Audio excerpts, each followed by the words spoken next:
As-tu déjà imaginé à quoi ressemble réellement le paradis? La Bible nous en donne de brèves images, quelques fragments de vérité disséminés ici et là qui parlent du paradis, du trône de Dieu et de la beauté de la vie éternelle. Mais au-delà de ces textes sacrés, il existe un ancien écrit juif qui ose aller plus loin.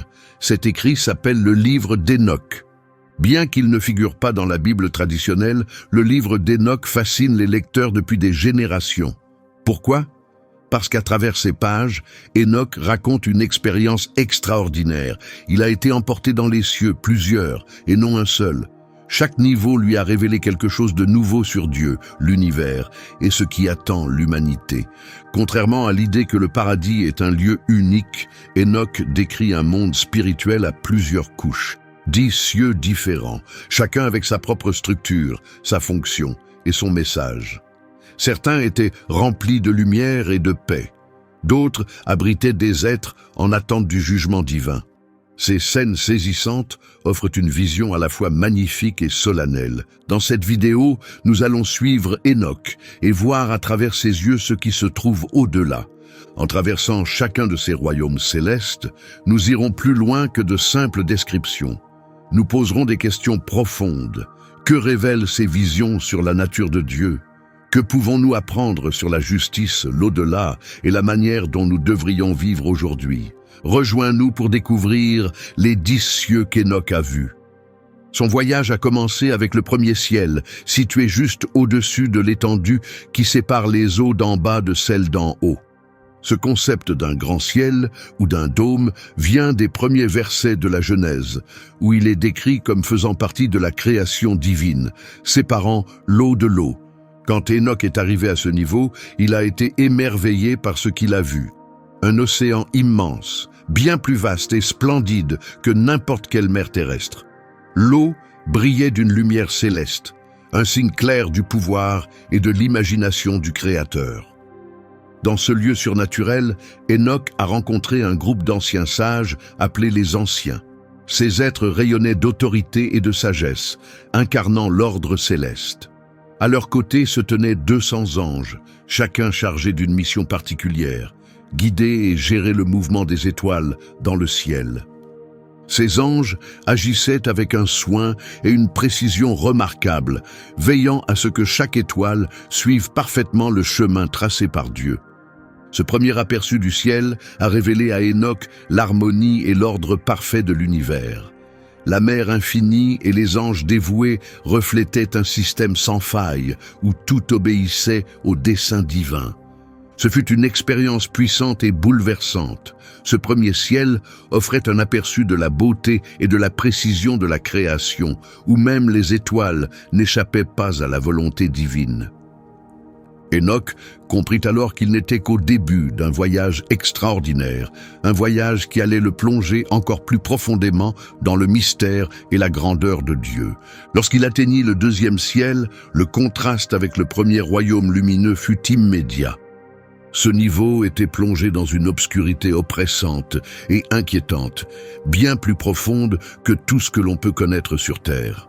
Il n'y régnait ni paix, ni sérénité. Au contraire, douleur et tristesse dominaient. Là, Hénoch vit des anges qui avaient autrefois brillé de lumière, désormais tombés et tourmentés. Enchaînés, ils attendaient leur jugement final.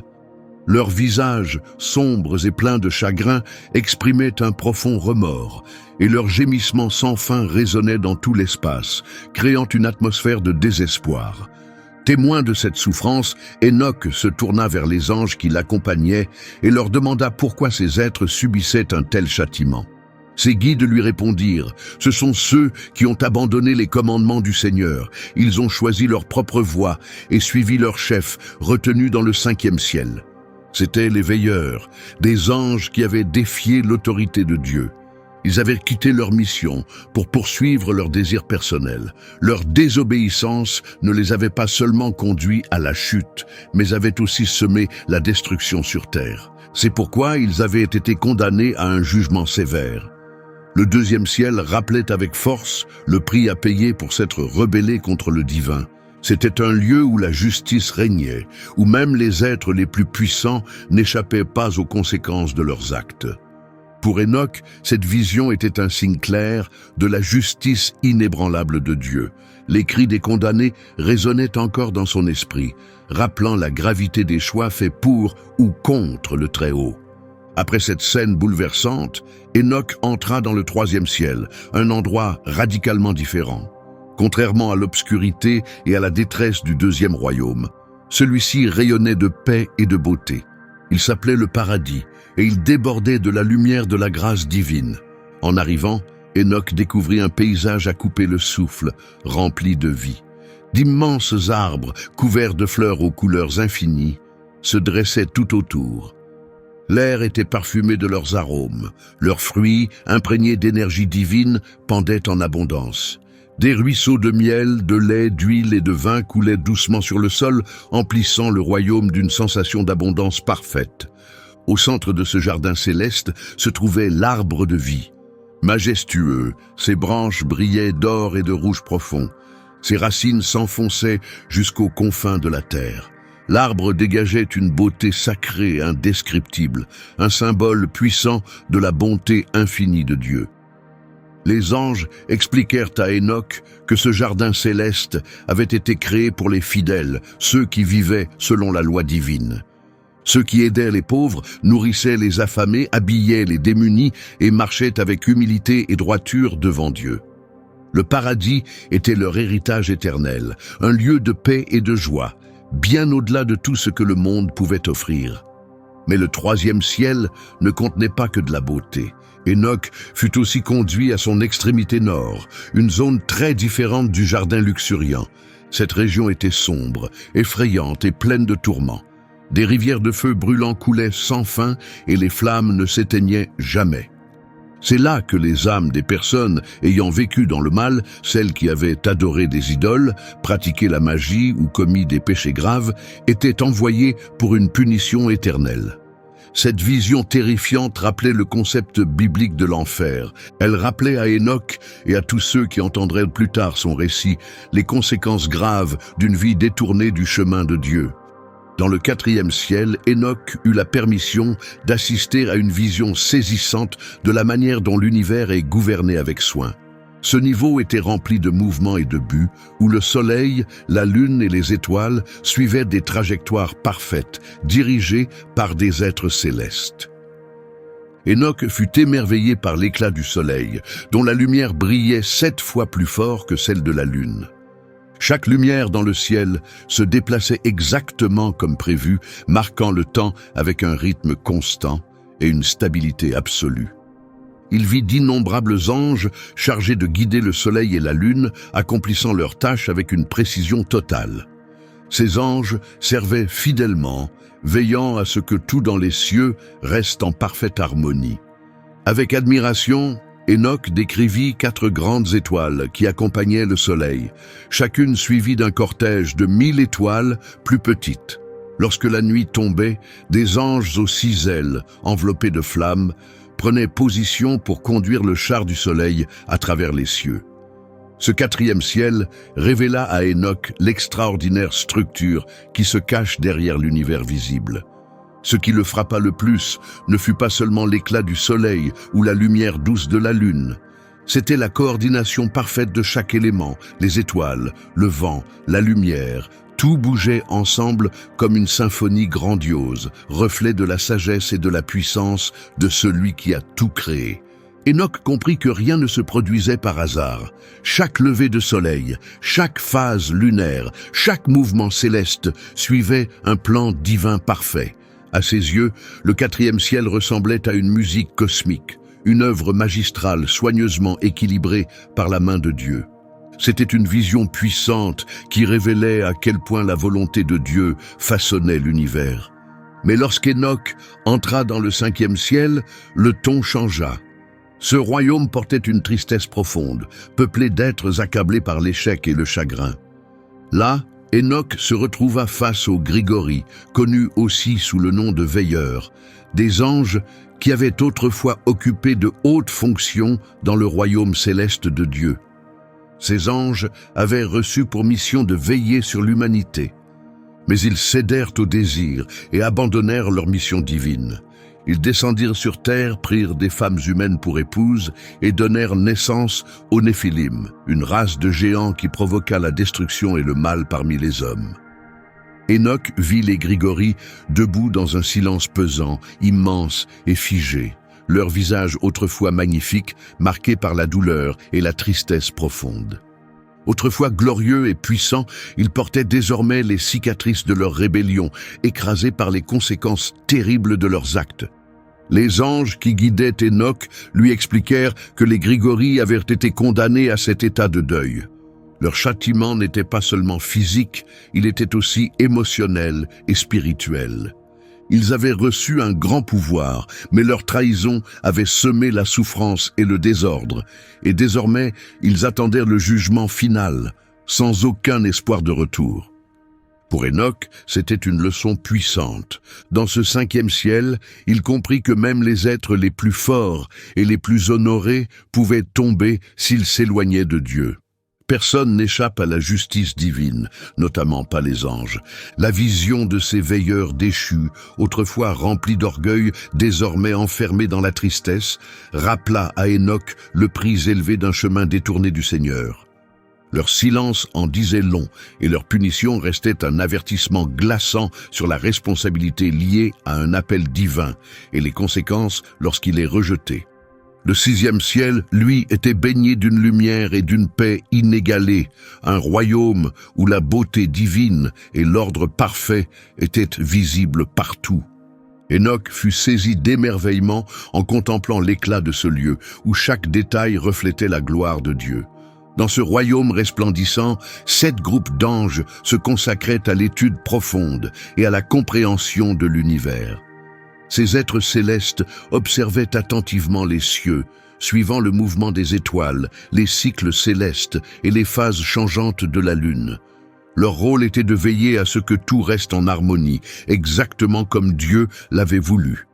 Mais ces anges n'étaient pas que des savants, ils étaient aussi des adorateurs dévoués. Leur chant de louange remplissait l'air, une musique si pure et parfaite qu'Enoch fut incapable de la décrire. Leur voix se mêlait à la lumière éclatante, créant une harmonie sacrée qui emplissait tout l'espace de joie et de révérence. À leur côté se tenaient les grands archanges, des chefs puissants investis d'autorité et de mission. Ils guidaient les ordres angéliques et veillaient à ce que les lois de la création soient respectées. Ces archanges étaient les gardiens fidèles du dessein de Dieu, maintenant l'équilibre entre les cieux et la terre. Pour Enoch, ce royaume représentait clairement l'ordre céleste et l'adoration véritable. Chaque mouvement, chaque son reflétait la grandeur de Dieu. Il découvrit la paix et l'unité qui existent lorsque tout vit en accord avec la volonté du Créateur. Pour lui, le 6e ciel était à la fois une révélation et une inspiration, une vision de la beauté née de l'harmonie avec le plan divin. Puis vint le 7e ciel, le sommet et le moment le plus intense du voyage d'Enoch. Ce royaume était écrasant, rempli d'émerveillement et d'une crainte sacrée. C'est là que vivaient les armées angéliques flamboyantes, une multitude si éclatante et puissante que leur seule présence bouleversa Enoch jusqu'au plus profond de lui-même. Il vit les chérubins, les séraphins et les êtres mystérieux appelés trônes, tous en feu et couverts d'innombrables yeux. Leur lumière illuminait tout le ciel, et leur chant de louange, sans fin, résonnait avec puissance dans les hauteurs. Ce n'étaient pas de doux cantiques, mais des voix tonitruantes, remplies de révérence, faisant vibrer l'air par la force de leur adoration. Tous ces êtres entouraient le trône de Dieu, qui brillait plus que tout ce qu'Enoch avait jamais vu. Ce trône rayonnait d'une lumière infinie, pleine de majesté et de gloire qu'aucun mot humain ne pouvait exprimer. Enoch, submergé par la grandeur de ce qu'il voyait, tomba face contre terre, tremblant, incapable de se tenir debout devant la pureté et la sainteté de Dieu. Chaque partie de ce royaume était envahie par la lumière divine, et les myriades d'anges s'inclinaient en adoration éternelle. À ce moment-là, Dieu, dans sa grande bonté, donna un ordre. Il demanda à l'archange Michel de s'approcher d'Enoch et de lui venir en aide. Michel s'avança avec douceur et releva Enoch. Puis, suivant les instructions divines, il le revêtit de vêtements lumineux du ciel et l'oignit d'une huile brillante de lumière divine. Cet instant transforma Enoch pour toujours. Entouré désormais d'habits célestes, sa forme humaine laissa place à un être rayonnant de la lumière et de la gloire des anges. Il avait été changé, préparé pour quelque chose de bien plus grand que tout ce qu'il avait pu imaginer. Le 7e ciel fut le sommet de tout le voyage d'Enoch, un lieu à la fois rempli de crainte sacrée et de miséricorde divine. Il l'amena face à la sainteté de Dieu tout en lui révélant la profondeur de sa grâce. Enoch ne fut pas seulement témoin de cette gloire, il fut préparé pour un rôle éternel, revêtu de splendeur, rempli de mission, marqué à jamais par la majesté qu'il avait contemplée. Lorsqu'Enoch fut conduit au 8e ciel, il entra dans un royaume différent de tout ce qu'il avait vu auparavant, un lieu débordant de connaissances et de sagesse divine. C'est là que les secrets les plus profonds de l'existence furent révélés. Comment le monde fut formé, comment le temps avance, et quels sont les desseins éternels de Dieu. C'était comme si toute la création s'ouvrait devant lui, chaque fil reflétant la sagesse inégalée de celui qui dirige tout. Dans ce lieu céleste, Enoch comprit combien la connaissance humaine est limitée. Ce que nous percevons comme des moments isolés, les joies, les souffrances, les années d'incertitude font, pour Dieu, partie d'un tout cohérent. Il voit l'histoire entière en un seul regard. Le commencement, le milieu et la fin. Chaque élément placé avec soin dans son plan parfait. Rien n'est dû au hasard, rien n'est oublié. Le message de ce ciel touche profondément l'âme humaine. La vie nous laisse souvent incertains et les épreuves peuvent nous faire douter du sens de tout cela. Mais le 8e ciel offre une vérité douce et rassurante. Fais confiance à celui qui écrit ton histoire. Il sait ce que tu ne comprends pas encore et il voit bien au-delà de ce que tu peux saisir. Sa sagesse n'a pas de limite et son plan est sans défaut. En son temps parfait, chaque question trouvera réponse et chaque mystère révélera sa grandeur. Ensuite, Enoch découvrit le 9e ciel. Ce royaume n'était semblable à aucun autre. Il renfermait une immense collection de livres célestes, des archives contenant l'histoire complète de chaque être humain. Dans ces registres divins, rien n'est oublié ni effacé. Chaque pensée, chaque parole prononcée, chaque acte, qu'il soit public ou secret, est soigneusement consigné. Cette vision révélait la réalité d'une justice parfaite, celle de Dieu. Rien ne peut lui être caché. Cette révélation frappa Enoch en profondeur, montrant que nos vies ont un véritable sens. Chaque choix compte, et chaque action a des conséquences qui vont bien au-delà de l'instant présent. Le jugement de Dieu ne repose pas uniquement sur les grands actes visibles. Il tient aussi compte des gestes discrets d'amour, des actes de bonté silencieux et des pas de foi accomplis dans l'intimité. Et bien qu'il voie aussi la rébellion et le péché, son regard n'est jamais indifférent ni froid. Pour ceux qui croient, cette vérité apporte à la fois humilité et consolation. Elle nous rappelle que nos vies sont entièrement visibles aux yeux de Dieu. Mais elle nous donne aussi de l'espérance, car même si le jugement est réel, la grâce offerte en Christ est encore plus grande. Ceux qui placent leur confiance en lui verront leurs fautes couvertes par la miséricorde, et leur histoire deviendra un récit de restauration. Les registres peuvent être complets, mais la fin est pleine de rédemption. Enfin, Enoch fut conduit au 10e ciel, le plus haut et le plus sacré de tous les royaumes, le lieu où le jugement final est proclamé. Là, il vit le trône de Dieu, resplendissant d'une gloire indescriptible, irradiant une puissance irrésistible. Tout autour du trône, la création entière attendait en silence respectueux, dans l'attente du dernier mot de celui qui règne sur le temps et l'éternité. Dans ce lieu saint, rien ne reste incertain. Chaque âme sera jugée selon la norme parfaite de la justice divine. Cette vision saisissante remplit Enoch de respect profond et de crainte, alors qu'il contemplait la direction vers laquelle toute l'histoire se dirige. Les douleurs du monde, les nations qui s'élèvent ou tombent, et même les choix secrets de chaque cœur, tout converge vers ce moment.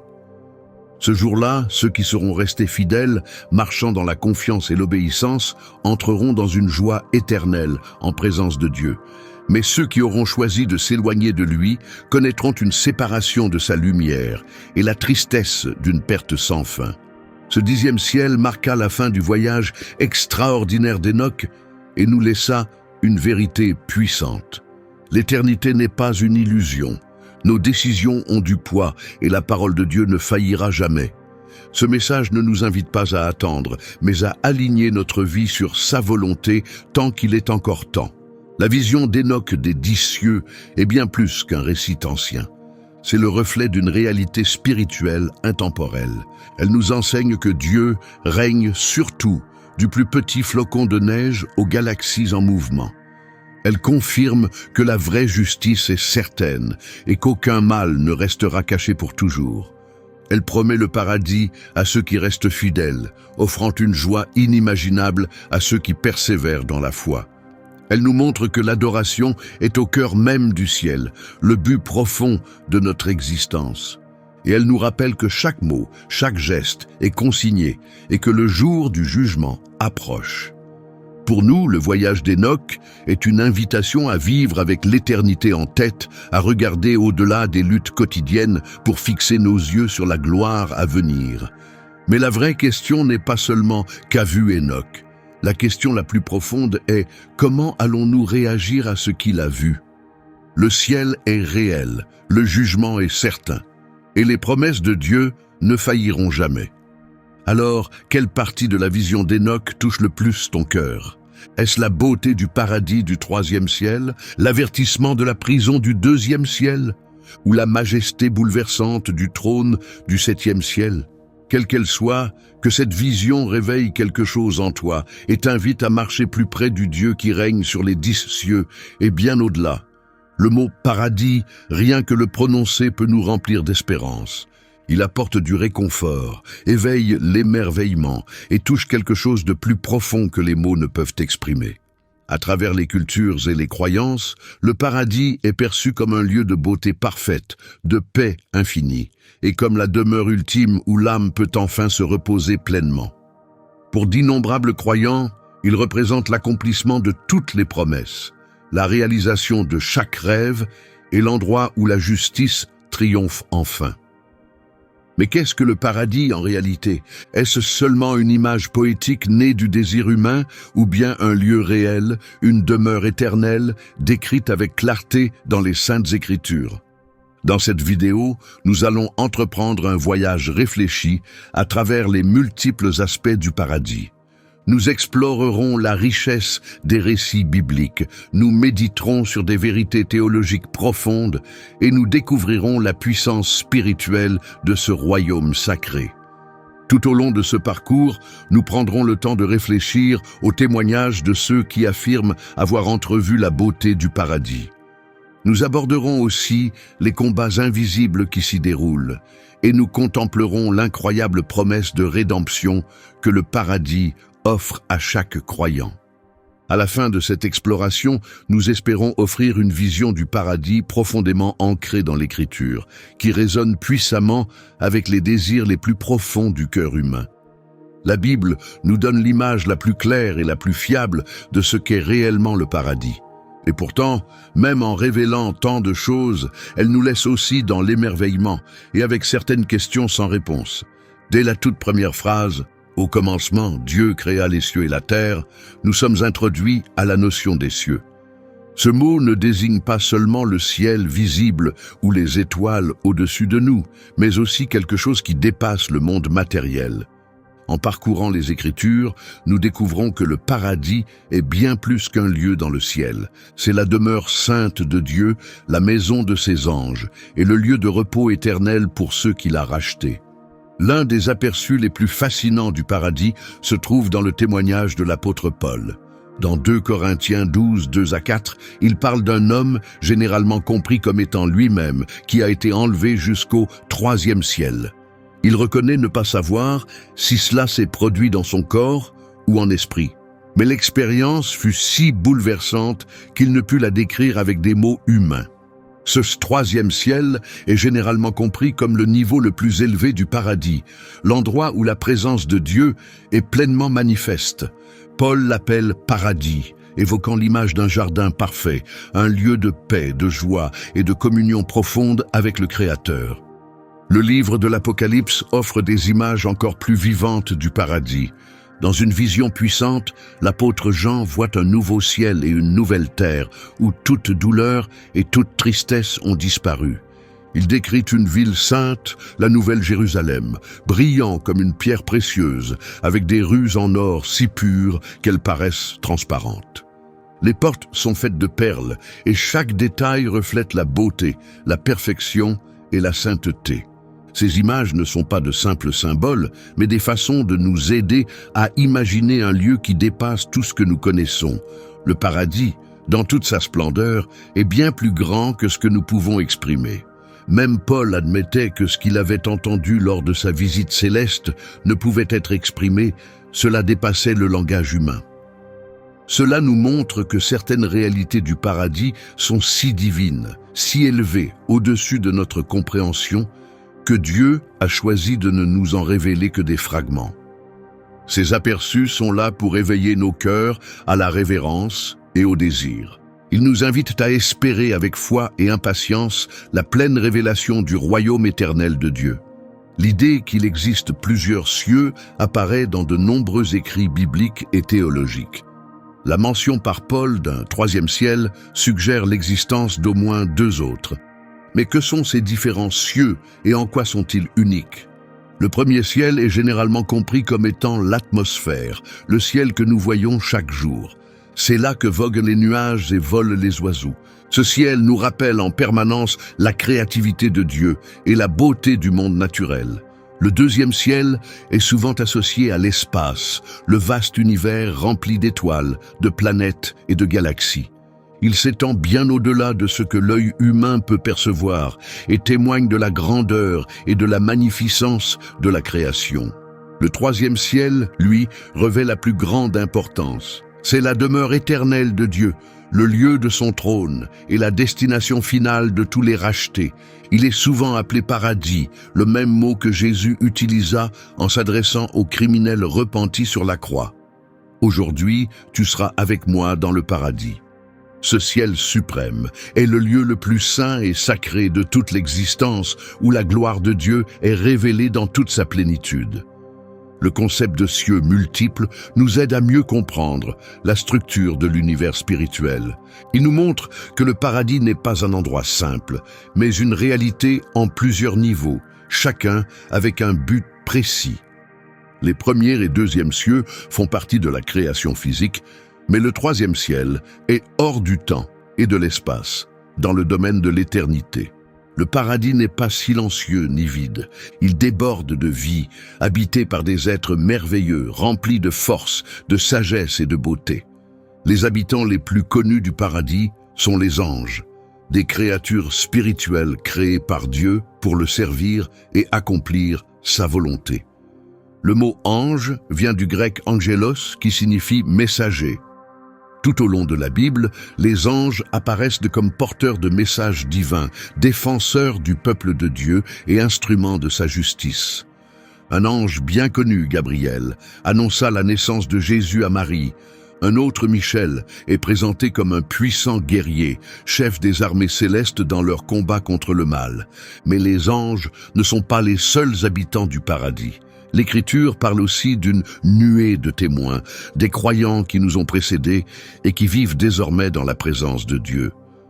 Ce sont les rachetés, ceux qui ont été sauvés par Christ et qui jouissent maintenant de la vie éternelle auprès de lui. Ils adorent Dieu sans cesse et, d'une manière mystérieuse, continuent à se soucier de ceux qui vivent encore sur la terre. Au centre même du paradis se trouve Dieu, Père, Fils et Saint-Esprit. Son trône est le cœur de toute activité céleste et sa présence remplit entièrement ce royaume de gloire. Dans le livre de l'Apocalypse, l'apôtre Jean décrit une vision de Dieu assis sur son trône, entouré de 24 anciens et de 4 créatures puissantes. Ces êtres ne cessent de lui rendre gloire. Cette scène puissante révèle la vérité ultime sur le paradis. C'est le lieu où Dieu est pleinement révélé et continuellement adoré. Si le paradis est souvent représenté comme un lieu de paix, il est aussi le théâtre de conflits spirituels intenses. L'Écriture nous montre qu'un combat cosmique est en cours, un combat qui dépasse la terre et atteint les cieux eux-mêmes. Cette guerre a commencé il y a bien longtemps, lorsque Satan, autrefois un ange glorieux et haut placé, s'est rebellé contre l'autorité de Dieu. Sa révolte l'a conduit à être chassé du ciel, avec le tiers des anges qui l'avaient suivi. Bien que Satan ait été expulsé du plus haut des cieux, son influence ne s'est pas arrêtée là. La Bible laisse entendre qu'il conserve un accès au second ciel, un domaine spirituel où il continue à s'opposer à Dieu et à attaquer son peuple. Ce combat ne nous est pas caché, il est décrit de manière saisissante dans plusieurs passages de la Bible. Un exemple fort se trouve dans le livre de Daniel, où des êtres angéliques apparaissent engagés dans des batailles féroces, luttant pour le destin des peuples et des nations. L'apôtre Paul parle aussi clairement de ce combat invisible, nous avertissant contre les dominations, les autorités et les puissances qui règnent dans ce monde de ténèbres, ainsi que contre les forces spirituelles du mal dans les lieux célestes. Ces paroles nous rappellent que nos luttes ne sont pas uniquement physiques, mais font partie d'un conflit spirituel profond qui s'étend jusqu'aux cieux. Dans cette guerre invisible, les anges de Dieu combattent sans relâche contre ces puissances obscures, protégeant l'ordre divin et repoussant le chaos que Satan tente d'imposer. Mais même au cœur de ce combat intense, l'issue finale est déjà scellée.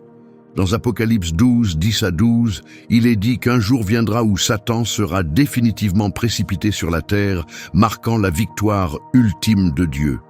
Cet événement mettra fin à la guerre céleste et inaugurera une paix et une justice durable, dans les cieux comme sur la terre. Ce jour-là, l'ordre parfait du paradis sera restauré et le bien triomphera totalement et pour toujours du mal. Au cœur de la foi chrétienne se trouve l'extraordinaire promesse du paradis, une espérance rendue possible par la vie, la mort et la résurrection de Jésus-Christ. La Bible est claire, grâce à son sacrifice et à sa victoire sur la mort, Jésus a ouvert le chemin permettant à l'humanité d'être réconciliée avec Dieu et de recevoir le don de la vie éternelle. L'une des plus belles illustrations de cette promesse se trouve dans le récit du criminel repentant sur la croix. Alors que Jésus souffrait, l'un des hommes crucifiés à ses côtés, conscient de sa culpabilité, se tourna vers lui et dit « Jésus, souviens-toi de moi quand tu viendras dans ton royaume. » Et Jésus lui répondit avec des paroles pleines d'espoir. « En vérité, aujourd'hui tu seras avec moi dans le paradis. » Ce moment simple mais profond montre combien la promesse du paradis est réelle et immédiate pour quiconque se tourne vers Christ avec un cœur sincère. C'est une invitation ouverte à travers le temps qui accueille tous ceux qui croient. Le Nouveau Testament revient souvent sur ce thème de l'espérance céleste. Dans Jean 14, 2 à 3, Jésus offre à ses disciples un aperçu réconfortant de ce qui les attend. « Il y a plusieurs demeures dans la maison de mon Père. Si ce n'était pas le cas, je vous l'aurais dit. Je vais vous préparer une place. Et lorsque je serai allé vous la préparer, je reviendrai et je vous prendrai avec moi, afin que vous soyez là où je suis. » Ces paroles confirment non seulement que le paradis est réel, mais elles révèlent aussi l'amour personnel de Jésus pour ses disciples. Il ne prépare pas simplement un lieu, il prépare un foyer, un lieu d'accueil, d'appartenance et d'amour parfait. Une autre vérité centrale de cette promesse est la résurrection des morts. L'apôtre Paul en parle avec passion dans 1 Corinthiens 15, expliquant la puissance et la merveille de la résurrection. Il y décrit comment ceux qui suivent Christ seront ressuscités avec des corps nouveaux, glorifiés, libérés de la corruption et parfaitement adaptés à la vie éternelle dans le paradis. Il écrit « La trompette sonnera, les morts ressusciteront incorruptibles, et nous serons transformés. » Cette transformation est essentielle, car nos corps actuels, fragiles et mortels, ne peuvent hériter de l'éternité. Ce qui se dégrade ne peut entrer dans un royaume qui ne périra jamais. Ces paroles offrent une vérité puissante. Notre nature fragile et passagère sera abandonnée et nous serons revêtus de force éternelle, rendus aptes à la sainteté du paradis. Au fond, la promesse du paradis est le don de la vie éternelle, passée en la présence même de Dieu. C'est l'accomplissement ultime de toute espérance, la fin de toute douleur, l'effacement du péché et le commencement d'une communion parfaite et ininterrompue avec notre Créateur. Cette espérance divine remplit nos vies de courage, nous aidant à affronter les épreuves avec la certitude qu'une beauté infiniment plus grande nous attend. À la lumière de cette promesse, nous avançons avec confiance, sachant que notre véritable demeure ne se trouve pas ici-bas, mais dans les bras d'un Dieu aimant qui nous attend au-delà de cette vie. Le paradis est souvent décrit avec des images magnifiques, des rues pavées d'or, des portes en perles, des murs ornés de pierres précieuses, comme le décrit l'Apocalypse. Mais aussi glorieux que soient ces détails, ils ne représentent pas le plus grand trésor du paradis. La véritable beauté du paradis, c'est la présence même de Dieu. Dans Apocalypse 21-23, Jean écrit que la ville sainte n'a besoin ni du soleil ni de la lune pour briller, car la gloire de Dieu l'éclaire, et l'agneau en est la lampe. Cela nous enseigne que Dieu seul est la source de toute lumière et de toute vie dans le paradis. Rien d'autre n'est nécessaire. Sa présence remplit tout, et sa gloire ne s'éteint jamais. La joie du paradis est une vérité que l'on ne peut surestimer. La Bible la compare souvent à une fête de mariage. Dans Matthieu 22:2, Jésus dit « Le royaume des cieux est semblable à un roi qui donna un festin de noces pour son fils. » Cette image reflète une joie profonde, un sentiment d'appartenance et l'accomplissement de tous les désirs. Mais contrairement aux fêtes terrestres qui s'éteignent, la joie du paradis est éternelle. Le psaume 16, verset 11 dit « Tu me fais connaître le chemin de la vie. En ta présence, il y a d'abondantes joies. À ta droite, des délices éternelles. » Ce verset décrit le paradis comme un lieu où le bonheur ne prend jamais fin, car il découle directement de la nature éternelle de Dieu. Et peut-être que la promesse la plus extraordinaire est qu'au paradis, nous verrons Dieu face à face. Sur la terre, nous l'expérimentons par la foi, par l'adoration et à travers l'amour des autres. Mais au ciel, plus rien ne se tiendra entre lui et nous. Comme l'écrit Paul dans 1 Corinthiens 13-12, « Aujourd'hui, nous voyons au travers d'un miroir, d'une manière obscure, mais alors, nous verrons face à face. Aujourd'hui, je connais en partie, mais alors, je connaîtrai comme j'ai été connu. » Voilà la promesse ultime du paradis. Contempler Dieu tel qu'il est vraiment. Plus de distance, plus d'incertitude, juste une communion complète et parfaite avec celui qui nous a créés, qui nous connaît et qui nous aime au-delà de toute mesure. Mais aussi magnifique que soit cette promesse, elle s'accompagne d'une grande responsabilité. Vivre d'une manière qui reflète notre destinée éternelle. Les Écritures rappellent constamment aux croyants de voir la vie à travers le prisme de l'éternité, soulignant que notre temps ici-bas est court et que notre véritable demeure n'est pas sur cette terre, mais dans les cieux. Dans Philippiens 3:20, l'apôtre Paul nous rappelle puissamment « Notre citoyenneté est dans les cieux, d'où nous attendons aussi comme sauveur le Seigneur Jésus-Christ. » Ce verset nous invite à ne plus nous considérer comme appartenant à ce monde, mais comme des citoyens d'un royaume supérieur, préparés pour une réalité durable qui surpasse tout ce que nous voyons aujourd'hui.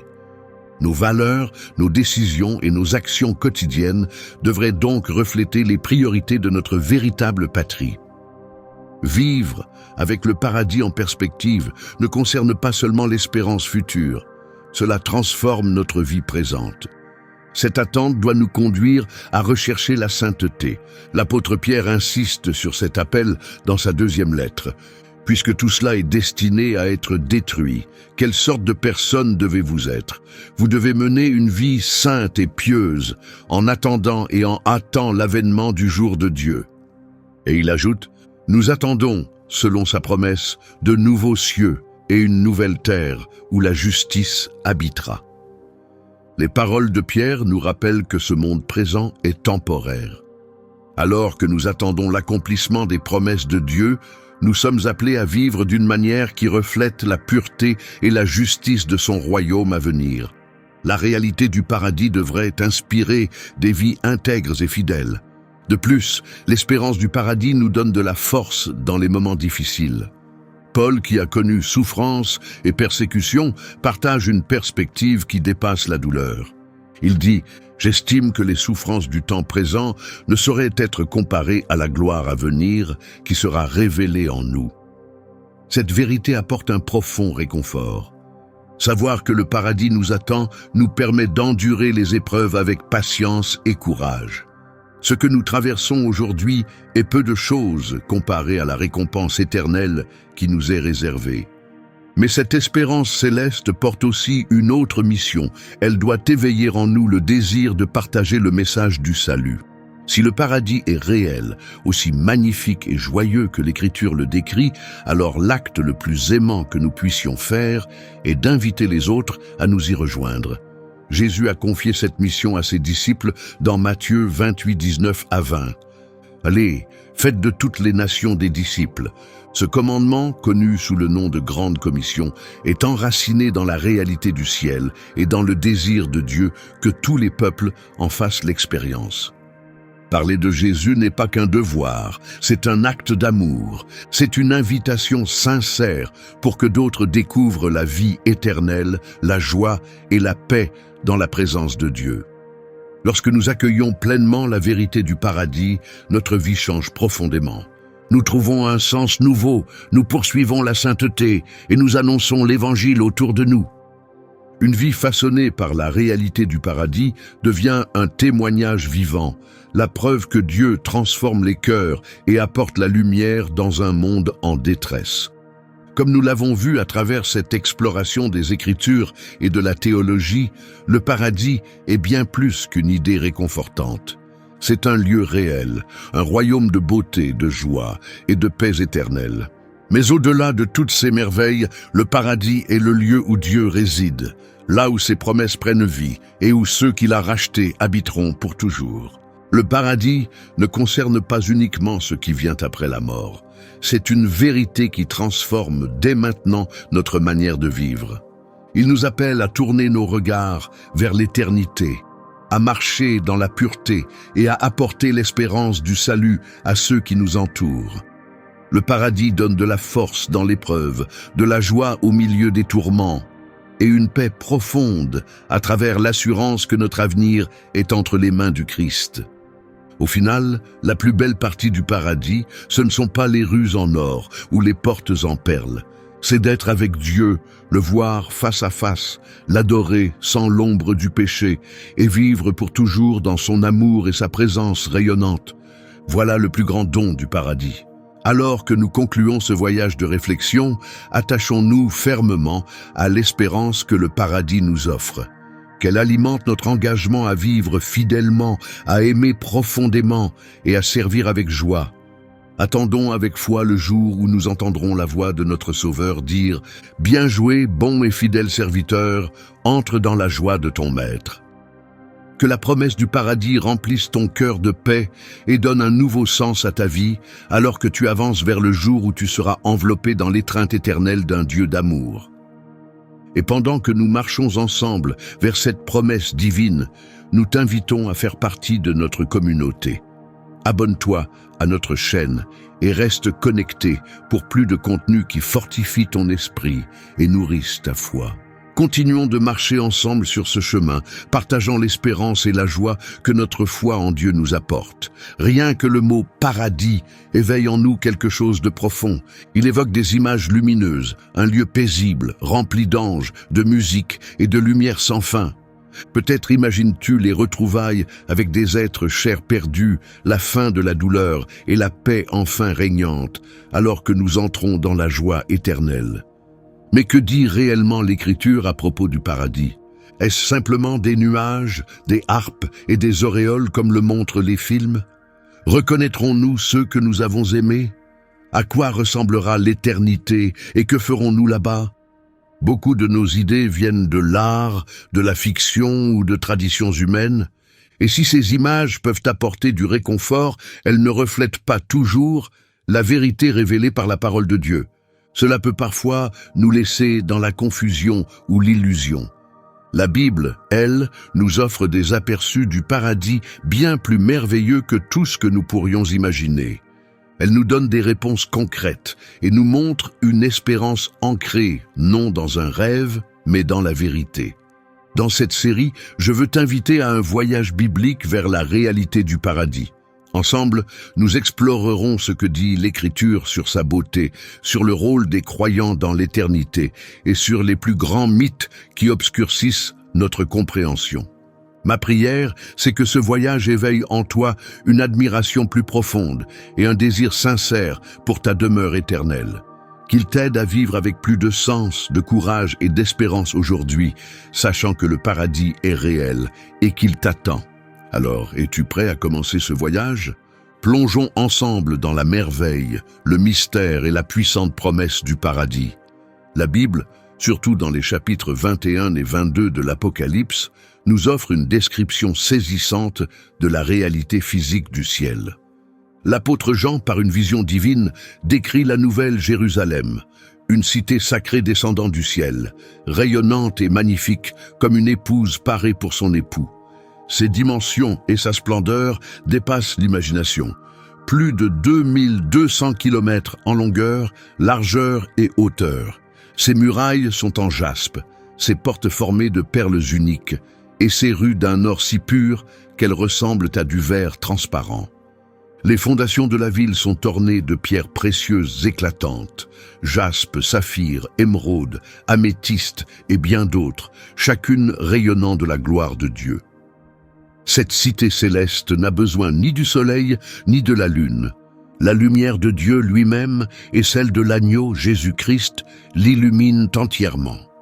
Il n'y a plus de nuit, seulement une lumière éternelle, radieuse, ininterrompue. Depuis le trône de Dieu et de l'agneau coule le fleuve de l'eau de la vie, brillant comme du cristal, qui traverse la ville en son centre.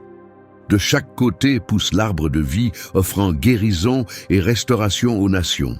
C'est une image puissante de plénitude, de paix et de renouveau.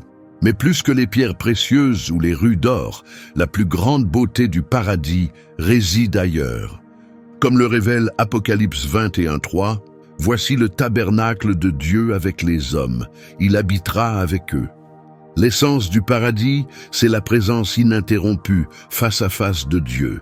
Sa proximité surpassera toutes les autres joies. Imagine un monde sans douleur, sans deuil, sans mort ni chagrin. Chaque larme sera essuyée, les blessures de cette vie s'effaceront, remplacées par la chaleur de l'amour divin et une paix éternelle. Ce sera un lieu de joie sans fin où nous vivrons tel que nous avons été créés pour vivre, en parfaite harmonie avec Dieu et les uns avec les autres.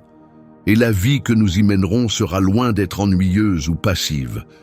Le paradis n'est pas une rêverie paresseuse sur des nuages, c'est un lieu d'énergie, de créativité, de mission et de joie absolue.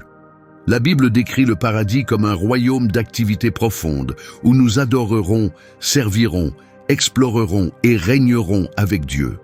L'un des moments les plus bouleversants d'adoration céleste se trouve dans Apocalypse 4, 10-11.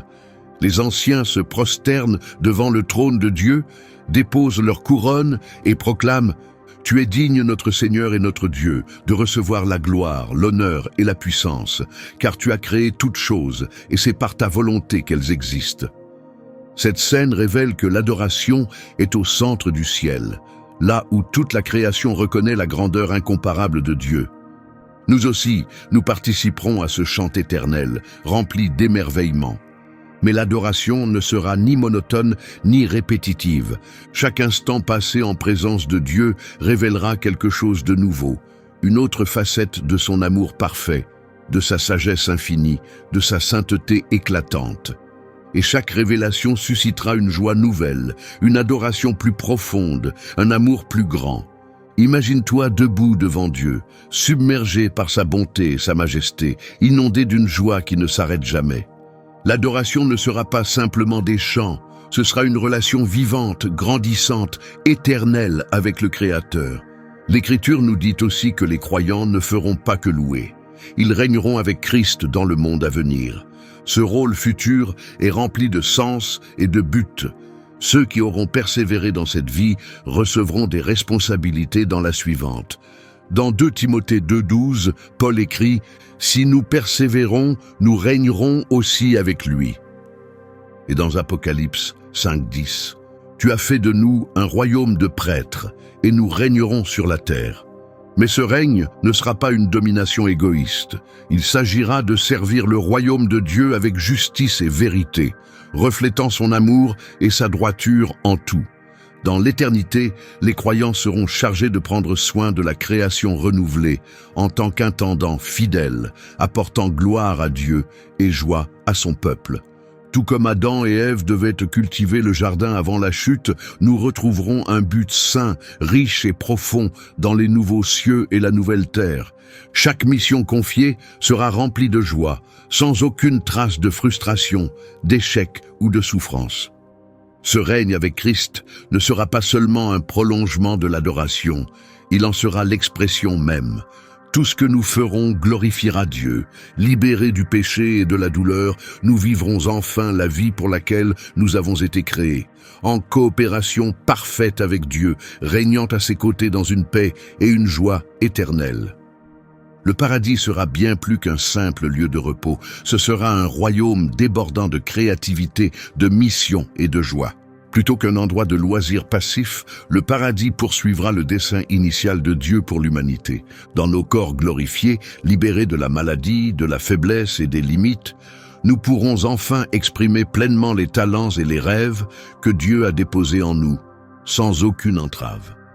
Imagine-toi en train de composer une musique qui fait vibrer les cieux, de peindre avec des couleurs au-delà du spectre visible ou de concevoir des structures reflétant la beauté divine. Imagine explorer l'immensité de l'univers restauré de Dieu, découvrir des merveilles à couper le souffle et participer à des projets qui procurent un accomplissement profond. Chaque tâche deviendra un acte de joie, une offrande d'amour et de reconnaissance envers notre Créateur. Notre travail découlera naturellement de cœurs remplis d'adoration. Nous reflèterons la nature même de Dieu en tant que Créateur suprême, puisant notre inspiration dans sa beauté infinie pour nourrir nos propres œuvres. Le paradis sera aussi rempli d'une communion riche et ininterrompue. Toutes les divisions, qu'elles soient culturelles, linguistiques ou liées à l'incompréhension, auront disparu. Nous serons unis à des croyants de toutes les époques et de tous les peuples, tous membres de la même famille éternelle en Christ.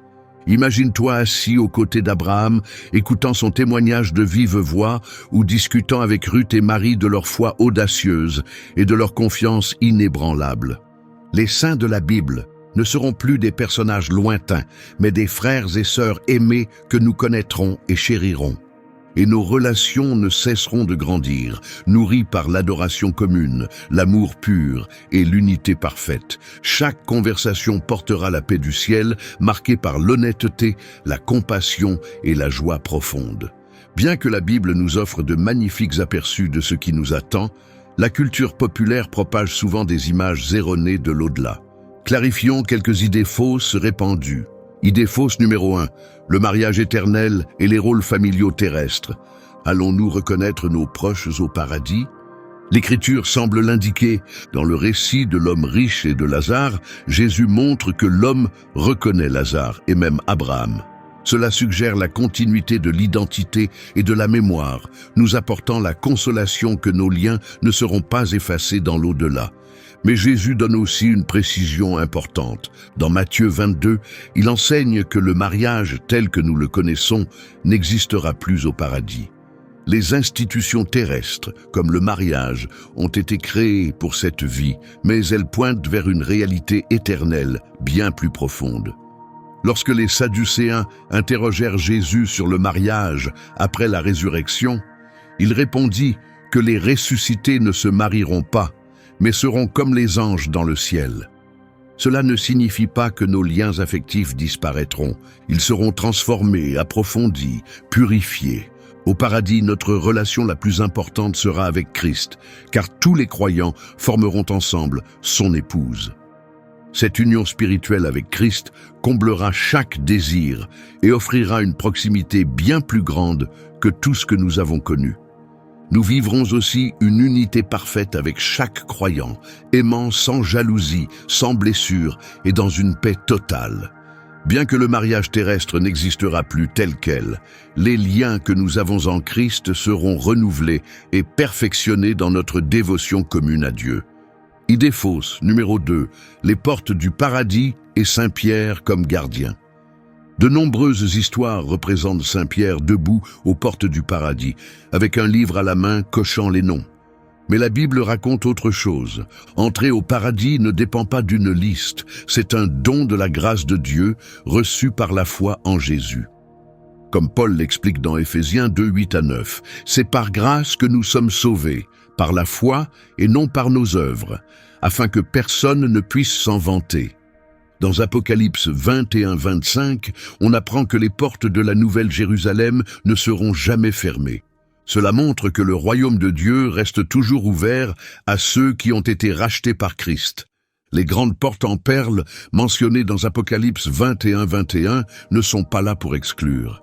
Elles sont des symboles magnifiques de la majesté de Dieu et de la splendeur de sa demeure éternelle. Et la Bible ne mentionne nulle part un gardien posté devant ces portes.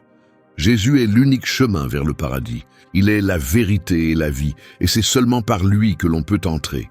Ceux qui placent leur confiance en lui et reçoivent son salut seront accueillis, non par Pierre avec une liste, mais par Jésus lui-même, qui a donné sa vie pour nous sauver. Idée fausse numéro 3, ne rien faire pour l'éternité. Beaucoup s'imaginent que le paradis consiste à flotter dans les airs, jouant de la harpe pour l'éternité. Mais ce n'est pas ce que nous révèle l'Écriture. La Bible nous montre un paradis vibrant de vie, de joie et d'activités pleines de sens. Dans Apocalypse 4, 10-11, les anciens déposent leur couronne devant le trône de Dieu et l'adorent avec révérence. Ce passage nous donne un aperçu de la joie partagée par les croyants dans l'adoration éternelle. Mais l'adoration au paradis ne se limitera pas aux chants ou aux prières. Tout ce que nous ferons sera rempli de sens et offert comme un acte d'adoration. La Bible dit aussi que les croyants régneront avec Christ. Paul écrit dans 2 Timothée 2,12 « Si nous persévérons, nous régnerons aussi avec lui ». Et Apocalypse 5,10 précise que nous serons un royaume de prêtres pour servir Dieu et que nous régnerons sur la terre. Ce règne ne consistera pas à dominer, mais à servir fidèlement dans le royaume renouvelé, en accord parfait avec la justice et l'amour de Dieu. Comme Adam et Ève avaient reçu pour mission de cultiver le jardin avant la chute, nous serons appelés à vivre des vocations saintes dans les nouveaux cieux et la nouvelle terre. Qu'il s'agisse d'explorer l'univers nouveau, de participer à sa beauté, ou de collaborer avec d'autres sur des projets divinement inspirés, tout ce que nous ferons sera un acte d'adoration. Libérés du péché, de la fatigue et de la corruption, nous vivrons une joie pure et une satisfaction profonde dans chaque tâche. Nos corps transformés, tels que décrits dans 1 Corinthiens 15, 42-44, nous permettront de vivre pleinement toutes ces expériences, sans fatigue ni limitation. Avec des esprits et des cœurs parfaits, nous aurons une capacité illimitée pour créer, apprendre et grandir. Ces vérités corrigent les idées fausses et nous montrent que le paradis n'est pas un rêve lointain, c'est un avenir réel et actif, promis par Dieu à son peuple. Ce sera un lieu où les relations seront entières, sans la moindre trace de péché. Un royaume dont les portes restent toujours ouvertes, accueillant tous ceux qui ont placé leur confiance en Christ. Un monde rempli de sens, où chaque instant sera un acte d'adoration, chaque lien débordera d'amour, et chaque jour apportera une nouvelle révélation de la grandeur de Dieu. Le paradis sera tout sauf ennuyeux ou répétitif. Notre vie éternelle sera pleine de découvertes, de créativité et de joie dans la présence de Dieu. Avec cette vision extraordinaire en tête, nous pouvons vivre dès aujourd'hui avec une motivation renouvelée et une espérance vivante, confiant que ce qui nous attend dépasse nos rêves les plus fous. Le paradis n'est pas simplement une destination finale, il est la réponse à chaque désir, le lieu pour lequel nous avons été créés, la demeure éternelle, où l'amour de Dieu règne en plénitude. Ce n'est pas une idée réconfortante, ni un mythe, c'est la réalité ultime, où les promesses de Dieu deviennent réalité, un lieu débordant de beauté, d'amour et de joie, au-delà de toute imagination. Même si nos esprits humains et notre langage sont limités pour le comprendre pleinement, l'Écriture nous en dit assez pour que notre cœur déborde d'espérance et d'attente. Dans ce lieu, nous vivrons avec Dieu pour toujours, libérés de la douleur et de la tristesse, dans une cité illuminée par sa présence. Nous adorerons, créerons et régnerons avec Christ, découvrant sans fin les merveilles de son plan parfait. Chaque désir enfoui en nous sera accompli alors que nous vivrons pleinement en lui. C.S. Lewis a un jour exprimé cette espérance avec clarté. Tout ce qui nous a un jour touchés profondément n'était qu'un aperçu, un écho lointain de ce qui nous attend. Le paradis est le lieu que nous avons toujours recherché, l'accomplissement ultime de chaque espérance, chaque rêve, chaque aspiration semée en nous par Dieu. Qu'est-ce qui fait le plus vibrer ton cœur à l'idée du paradis? Est-ce de voir enfin Dieu face à face, celui que nous avons attendu toute notre vie? Est-ce la joie de retrouver ceux qui nous ont précédés dans la foi?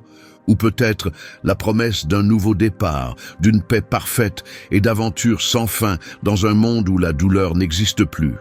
Quoi que ce soit, une chose est certaine, le paradis est réel et il est plus merveilleux que tout ce que nous pourrions imaginer.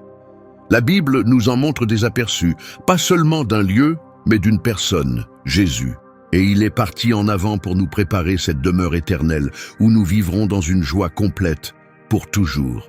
Si cette image du paradis a touché ton cœur aujourd'hui, pense à partager ce message d'espérance autour de toi. Aime, partage et abonne-toi pour aider d'autres à découvrir l'avenir extraordinaire que Dieu a préparé pour ceux qui l'aiment. En attendant ce jour, vivons avec intention, avec foi et les yeux fixés sur Jésus. Chaque seconde compte. Chaque acte d'amour laisse une empreinte éternelle. Merci de nous avoir rejoints aujourd'hui. Que tu sois au début de ton cheminement spirituel ou que tu marches avec le Seigneur depuis longtemps, c'est une bénédiction de grandir ensemble. Terminons avec une prière. Père Céleste, merci de nous avoir donné l'espérance de la vie éternelle par Jésus. Apprends-nous à vivre chaque jour avec le paradis en tête et Christ vivant en nous. Fortifie notre foi et aide-nous à rayonner de ta lumière dans ce monde. Au nom de Jésus, Amen. Jusqu'à ce que nous nous retrouvions, reste fort, reste fidèle et garde les yeux levés vers ce qui est d'en haut. Que Dieu te bénisse abondamment.